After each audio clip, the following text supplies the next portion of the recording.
पाटकी संतांनी केस नारद मावशीने घेतली, त्याचा उद्धार केला. उद्धारच केला नाही तर देवाला तसं वागावं लागलं, त्यानं लिहिलं तसंच वागावं लागलं. 14 वर्ष वनवासच भोगायचं. देवाला मनानं काही करता येत नव्हतं. वाल्यानं जसं लिहिलं तसंच वागावं लागलं. म्हणजे एखाद्या सामान्य मरक्या माणसाची जर केस दरोडेखोरासारखी जरी अनंत असणाऱ्या पापी असणाऱ्या त्या वाल्याची केस कोणी घेतली?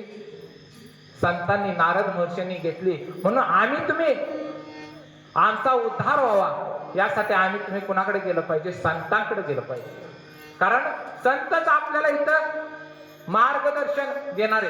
इथं येऊन कीर्तन ऐकून तुम्ही स्वर्गात जाल किंवा कैलासात जाल, विष्णू जाल, हे डोक्यातून काढून टाका. कारण तुम्ही कसंही मारावं, लोक तुम्हाला कैलासात घालवतील, स्वर्गात घालवतील आणि वैकुंठाला घालवतील. कसंही मारा, पापीही मरून द्या, दुराचारीही मरून द्या, भजन करणाराही मरून द्या, कसाही मरून द्या, तिथली लोक तुम्हाला तेवढं लोक चांगली बरं का, त्याबद्दल लोक भारे.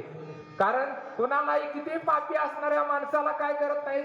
नरकात घालत नाहीत. नरकवाशी आज सांगायत, मी तर पाहिलं नाही, तुम्ही पाहिलं असलं तर कोणाला विठ्ठल.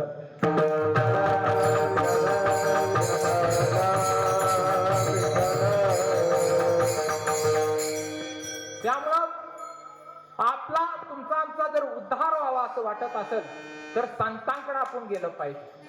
आणि संत हे मार्गदर्शन करतात. कारण कैलासात, स्वर्गात, वैकुंठात ते सुख नाही, ते इथं सुख आहे. आणि हे 7 दिवसात तुम्हाला ते सुख पाहायला मिळते. कारण स्वर्गाचं देव सुद्धा ह्या इच्छेसाठी इथे येतात. देह